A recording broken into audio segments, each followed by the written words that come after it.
Welcome back, everyone. Got something a little different for you. You probably know by now that we made a real interesting fundamental evolution here at Look Media, and we're now Look Media Resource. And I was talking to Michael Biddle, the president of the Adirondack Regional Chamber of Commerce, and he said, I got an idea. He said, let's interview you. Now, it's one thing to be on this side of the camera, and it's another thing to be on the other side of the camera. But I thought you might enjoy just some insights about how we got from there to here and what we're hoping to accomplish in the future. I hope you enjoy it. Hi there, and welcome to Look Media Resource. I shared with you on one of my interviews recently that there were going to be some big changes at Look Media. And one of those changes is I've decided to take over. We really want to thank Jesse and Antoinette for all their years of service to our community. And today I'm going to have the first interview here at Look Media Resource. And I was questionable about who I was going to interview. And then when I figured out who the first interview was going to be, more questions popped up. But I'm going to turn that over to my first interviewee. And I'd like to welcome the esteemed Jesse Jackson. Welcome, Jesse. I mean, you couldn't start any better than this. If you're going to take over a company, you should start at the top, not the bottom. Well, I figure we want to see. You want to learn something? What we get? Yes. Good luck. You got a helmet? I mean, is that where we're going? Remember, we're within arm's length of each other. We are trying to socially distance here. Yes, we are. Jesse, thank you so much for this. It's such an honor and a privilege to be the first one besides you to interview somebody. You know what? I got to confess, I woke up this morning and I thought, okay, well, I've got a couple of important interviews after this. And so I'm doing my usual thing, right? And I thought, wait a minute, I'm being interviewed. I got nervous. Jesse. Thank you, Michael. Really. Let's talk about whatever you want to talk about. It's an honor and a privilege to do this, Jesse. You mean a lot to this community. You mean a lot to me personally. And Jesse, it's been a long ride for you. 2004, you came up into this area with North News 8. Oh my God, you're right. Remember that? Tell us a little bit about those days. Whoa. Having been in New York for a better part of 15 years, right? And all kinds of great jobs. Michael, it was, I never woke up a day in New York where I took it for granted. Any day that I woke up in New York, I was just like, wow, you recognize where you are for the kind of roles I had with the kind of networks and the responsibilities I had, all on the creative side, all on the marketing side, all on the branding side, right? That wonderful word, Bernie.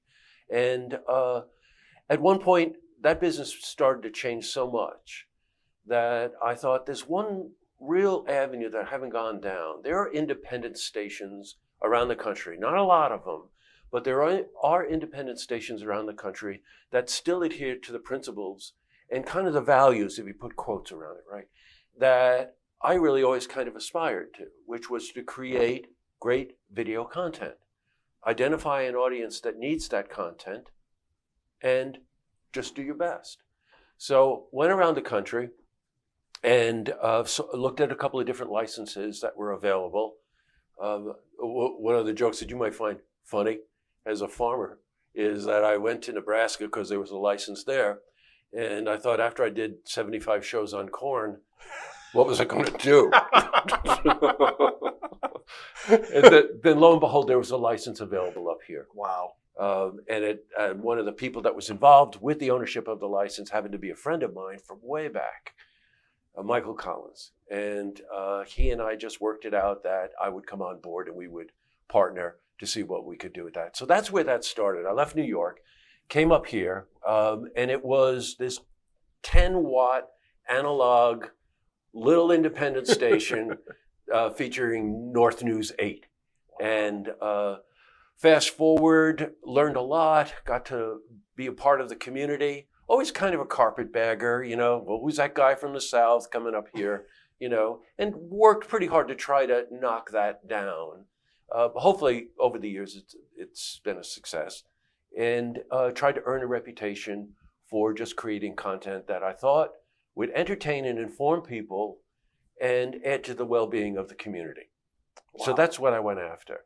That little 10-watt analog station turned into a 15,000-watt digital station and went from North News 8, I think it went to TV8, then it went to Look TV, Look Media, and now Look Media Resource. Love it. Love it. And you said you're from down south, so I hear an Alabama accent. Oh there. my God, no, to me, South is Westchester. Okay, all right. Because everybody that I was with in Manhattan thought when I told them I was coming upstate, they thought I was going to Westchester. Yeah, that was right? as far as they went, right? Oh yeah, that's as far as they went. They would always say things to me like, what do you mean? Like north of Albany? And I was like, yeah, north of Albany. And they started, you're going to take a cow to work, all this other kind of stuff. So. And don't you need a passport to get across the Canadian border? Oh yeah, that doubt. stuff. Yeah. So, all right, so 04 you came on up here. Right. But you had some touch points up here before that in your life. Jesse, tell us a little bit about that. Well, you got to go back to 1975. And SPAC at the time was looking for someone to book their concerts. And I'd had my first career was as a talent agent for a big talent agency called ICM. And I was a junior agent because I was in my early 20s.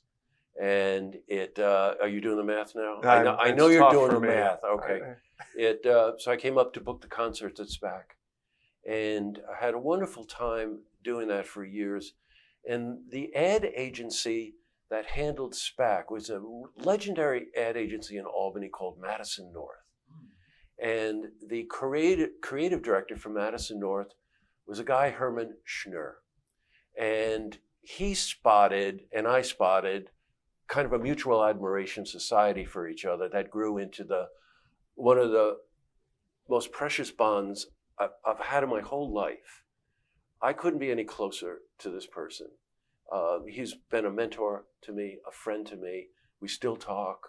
And we wound up working together and formed an ad agency, Schnur and Jackson. And that became a legendary Albany ad agency. And that little tiny agency in Albany managed to get accounts like SPAC, like the New York City Ballet, like the Philadelphia Orchestra. And then when cable television started to become dominant force in the television industry, networks like Comedy Central and A&E and Discovery, they were in their infancy. MTV were just starting to become the mainstays of the television industry. And we landed the Comedy Central account, wow, which made national news because we beat out the major agencies in the country. And it was strictly because of our creative horsepower and firepower. That creativity doesn't have an address. You can be creative and be anywhere.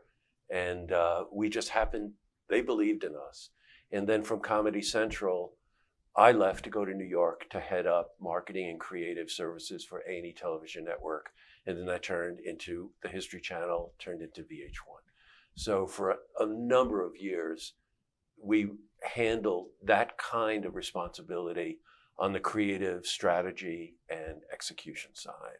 It's not, I want the audience to know a little bit more about you on the creative past, but I want them to know where you are today creatively and where you envision Look Media Resource going. Wow, gotcha. Big How about question. that? Sure.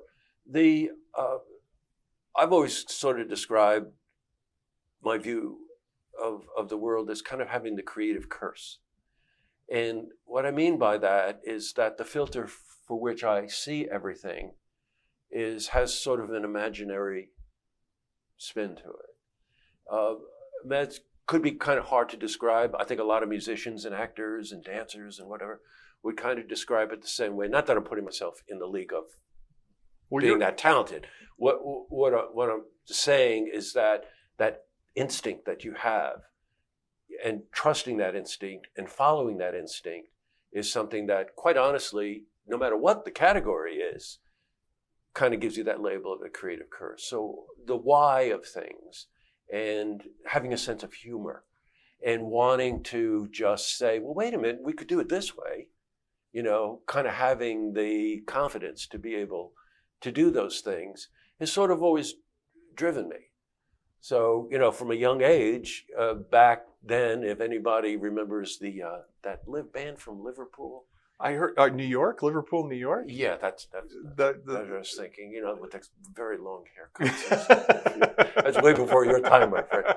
It started there. I had to have a guitar when I was 10 years old. Wow. And then, music went to interest in video.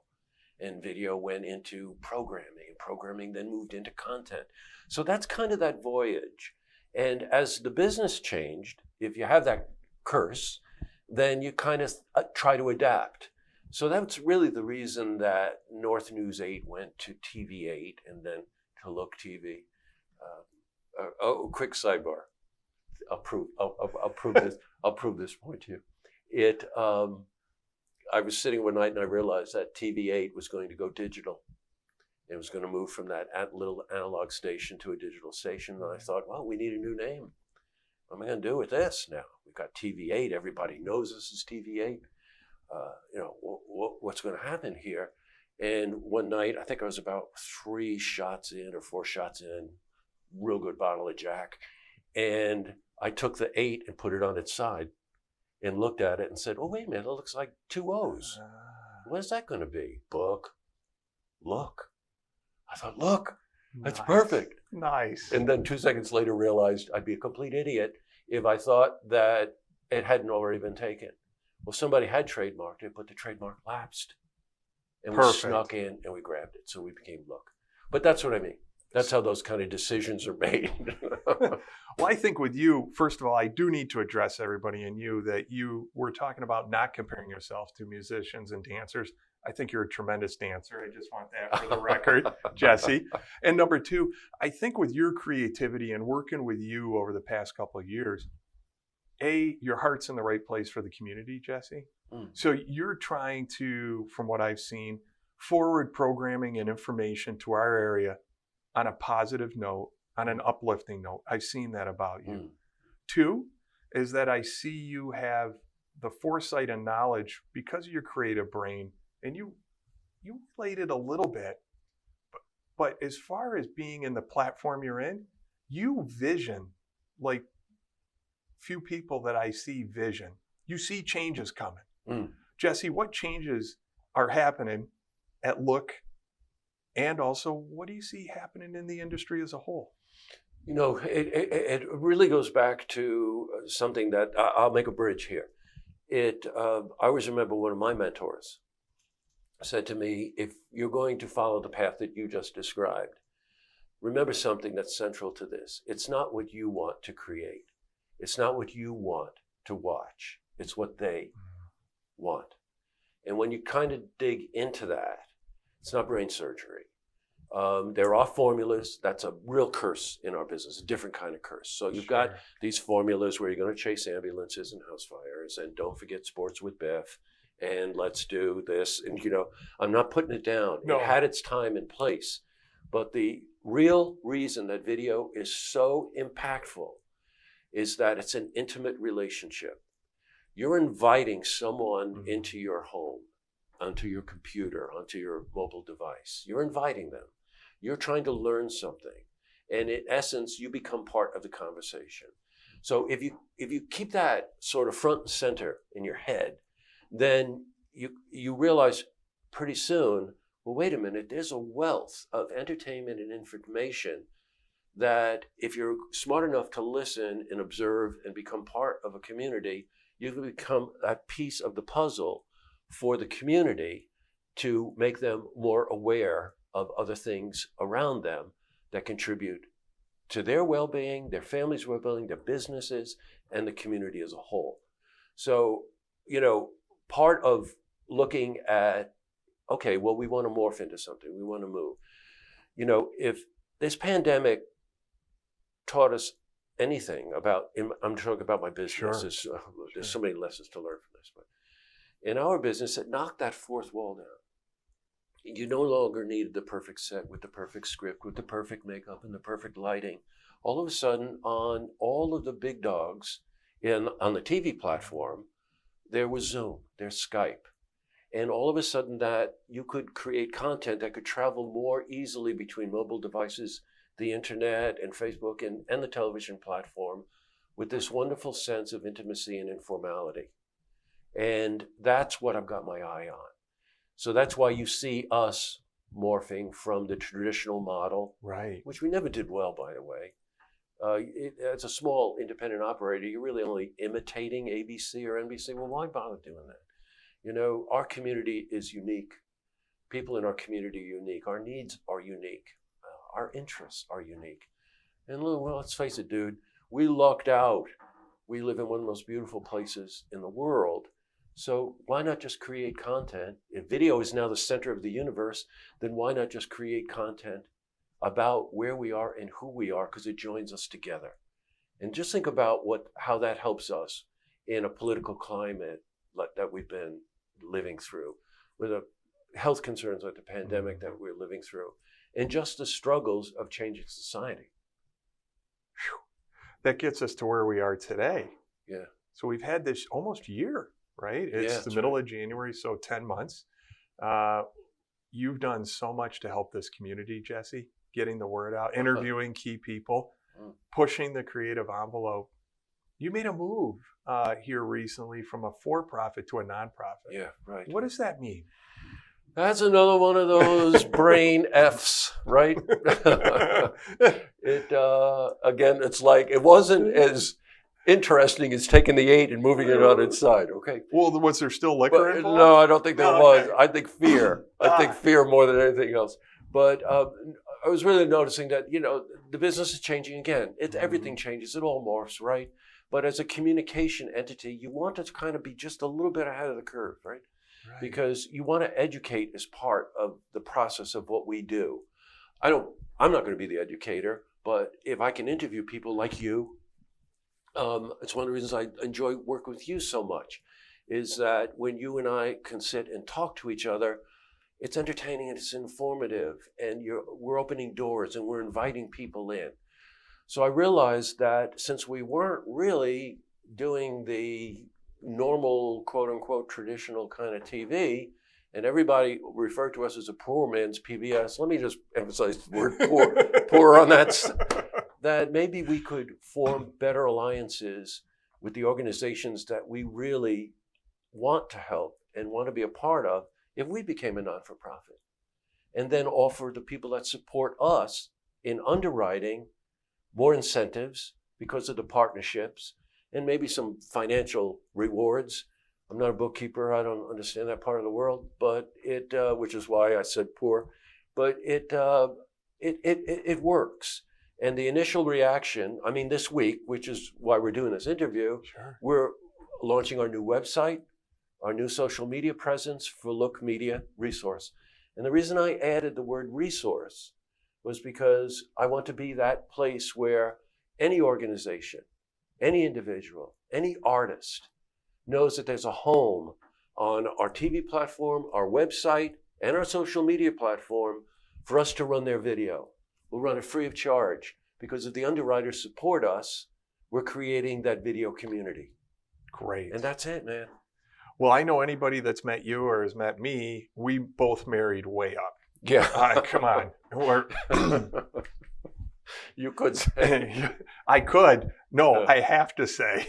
You married way up, I married way up. With that focus, you have to feed your family.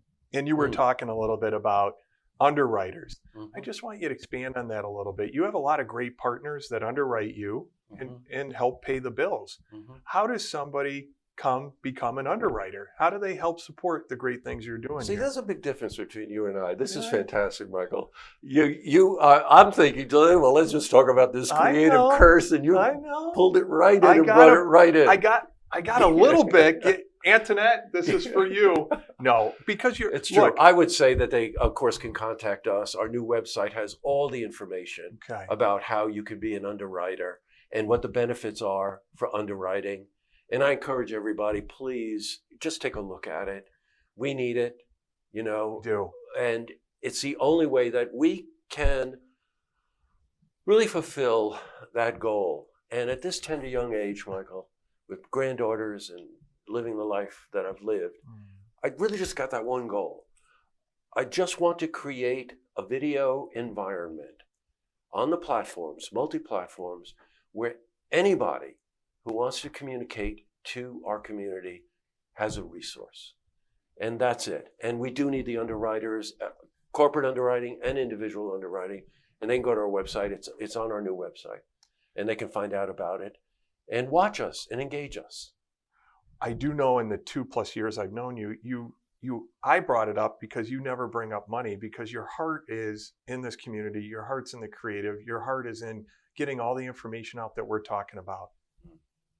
That's why I'm bringing it up, because Jesse, I love that your heart shows up that way. The community loves your heart shows up that way.